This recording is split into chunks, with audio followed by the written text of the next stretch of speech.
No, you come out whenever you want. The bronze medalist with the time of 13.09, winning 4 medals in a row for Jamaica in this event, Rasheed Broadbell. The silver medalist, the first 1-2 for the United States since London in 2012 with a time of 13.09, Daniel Roberts. And the gold medalist, the U.S.'s first gold medal since 2012 when Aries Merritt won the gold with a time of 12.99, Grant Holloway. If you have a question for the medalist, please put your hands up. We'll come bring you a microphone, and please state your name and your outlet before you ask the question. Question for the 110-meter hurdles. Right here. Hi, Denise, the Players Tribune. Grant, before the competition started, you talked about just approaching the Olympics as if it was another meet. How are we feeling now that you've gotten the Olympic championship? Yeah, I mean, I feel good. Do I need to? You're on. Oh, okay. Thank you. No, I feel good. I'm definitely happy. Obviously, coming into this meet is definitely, the nerves and everything is going to be high. But, the main thing is just come out here, run each round like it's like you have nothing to lose. And obviously, today was just getting to the finish line before anybody else. And that was the main goal. And now, we can have fun. I was just talking with these guys backstage, like, this was the thing that we were all waiting for. This was the thing that we wanted to accomplish. And, now that it's accomplished, now we can, sit back, have fun. I think the main thing is for all of us, we can finally sleep. And, we run through 1,000, scenarios in our head. And, obviously we all want that outcome to win. But I think the biggest thing for all of us is just, how can we execute our race plan, the best way that we can do. Next question. Right, Anderson. Anderson Emerald, CITIUS Mag. Question for Broadbell. So you've had a lot of setbacks over the past couple championships.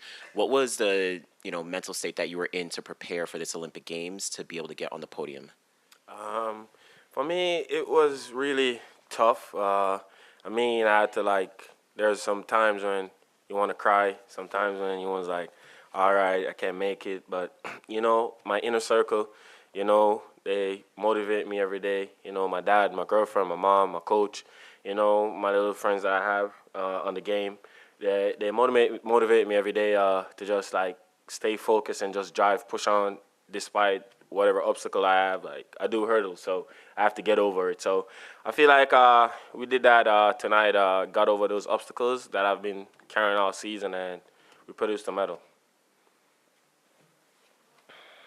I want to talk about the moments following the race. It was clear Grant had the gold, but 3/1000ths of a second separated Daniel and Rasheed. That probably felt like an eternity watching that screen. Can you talk about what was going through your minds? You go first. I knew I was getting the medal. It was just a matter of if it was going to be silver this time or bronze like last year. So either way, I would have been happy. It was not a great race for me by any means, but I was just happy to be up there, see my name pop up on the silver, and yeah. So for me, I didn't know what was going on. I was like, hey. I was when the gun went off, I was like, oh man, I'm in the back again. I got to make up. So I was closing and closing. I was closing fast. I'm like, all right. My legs started feeling tired. I'm like, okay, it's just this. Just get to the line, and time to dip.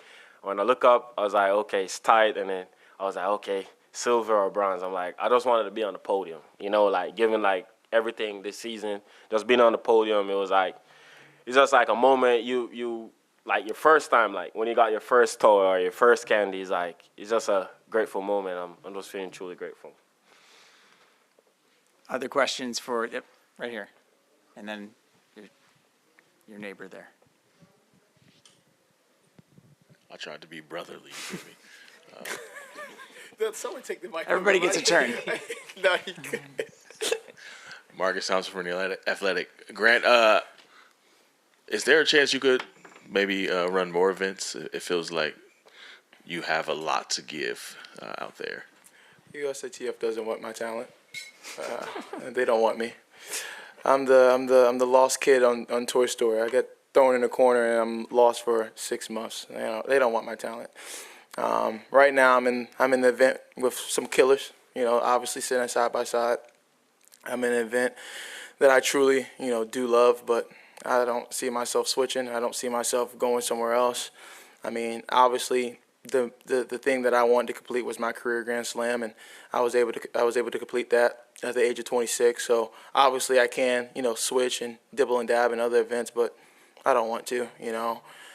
I like to compete against the best, day in and day out. That's just my mentality, and I think the hurdles, men and women, is definitely one of the hardest events in track and field.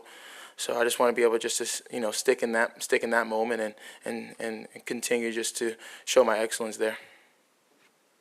Brendan Quinn, also of The Athletic. Grant, you just say what you just said, right?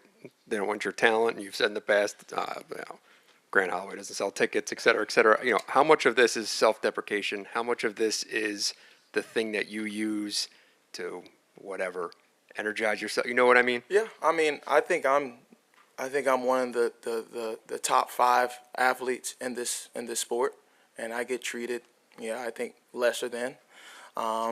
I'm the one that is, winning world titles day in and day out, and I don't have a watch deal. Obviously having a watch deal in this sport is huge. I'm the one doing what I have to do day in and day out, practicing, putting USA on the map and making things happen. And I don't get some of the sponsorships as some athletes do that, haven't done what I've done. And, at the end of the day, that doesn't drive me. Obviously that's something I want, but, it's you play the card that you're dealt.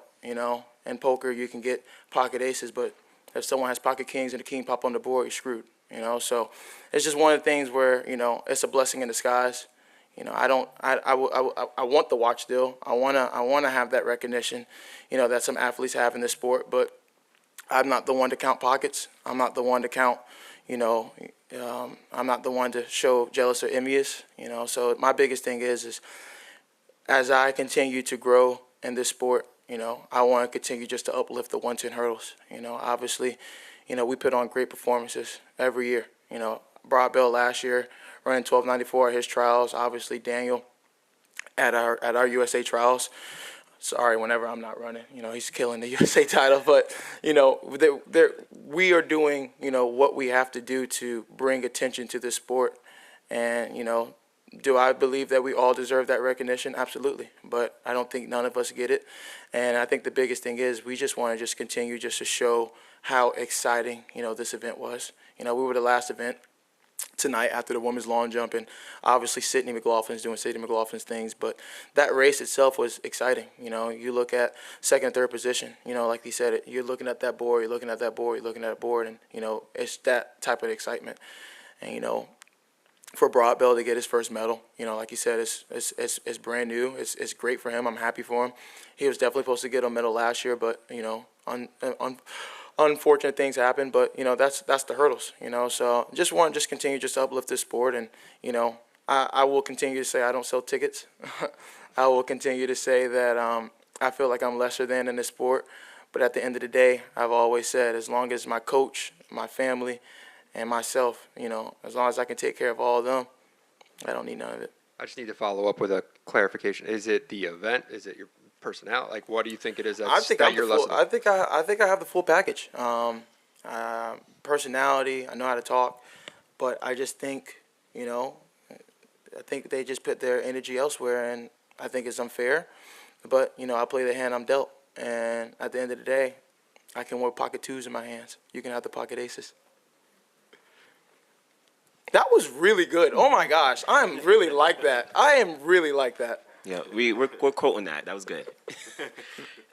Follow up for Grant. Just you said you got the Grand Slam, the world titles, the Olympic gold, and you've spoken about that you want to go postseason to run a couple more races, run a couple sub-13s. Is the world record now on your mind a little bit more? Absolutely. Whenever I line up, not just for Broadbell and Daniel, but whenever Diamond League meetings put together great performances. You put in Hansel, you put in really anybody within the top 10, 15. We're able to produce fast times, and I was just talking with the guys backstage. Like if they're continuing to run, I know I have a chance to definitely continue to run fast times, and now I'm running stress free. This was the main pinnacle, but to go to races now and really just put my best foot forward and run stress-free, like I said before, it's going to be great. And, I'm looking forward to just really just running. You know, Aries Merritt did it after he just won in 2012, and he caught a rhythm running 12.9, 12.9, 12.9, and then in the last race he was able to pump out that 12.8. So, you know, if I pump out a 12.8, cool. If I don't, hey, you know, so be it. But, you know, I've done everything I wanted to do this season. If I decide to end my season right now, I have no shame in it. And like I said, my main goal was to do what I had to do at USA Trials in order to get here. And then obviously the main goal was just to, you know, win Olympic gold. Do one more. All the questions are coming from the same place. Thanks, guys. Marcus Thompson with the Athletic. Daniel, you said if you didn't hit like 4 hurdles, you would have beat Grant. What made you so positive about that? I mean, it wasn't necessarily saying I would beat Grant. I just believe I would have won in general, no matter who was in the race. I only say that because I know how consistent I've been this year, and that was probably the worst race of the year by far. But at the end of the day, I mean, that's what championships are for. It's not about who's the fastest. It's about who's going to execute the best on that day, and that was not me today. So, I mean, no matter what I say, I could say I would have won, I would have did this. I didn't. So, I mean, silver is cool for me this time. I mean, obviously, we always want to win. We always want to do better. But, yeah, we got silver this time. And just pushing for next year, man. Just keep doing what we got to do. Getting better every year. Rasheed Broadbell, Daniel Roberts, Grant Holloway, the podium in the men's 110-meter hurdles. Congratulations and thank you. And we may now stop the stream. We'll have an update on the men's javelin press conference in just a moment.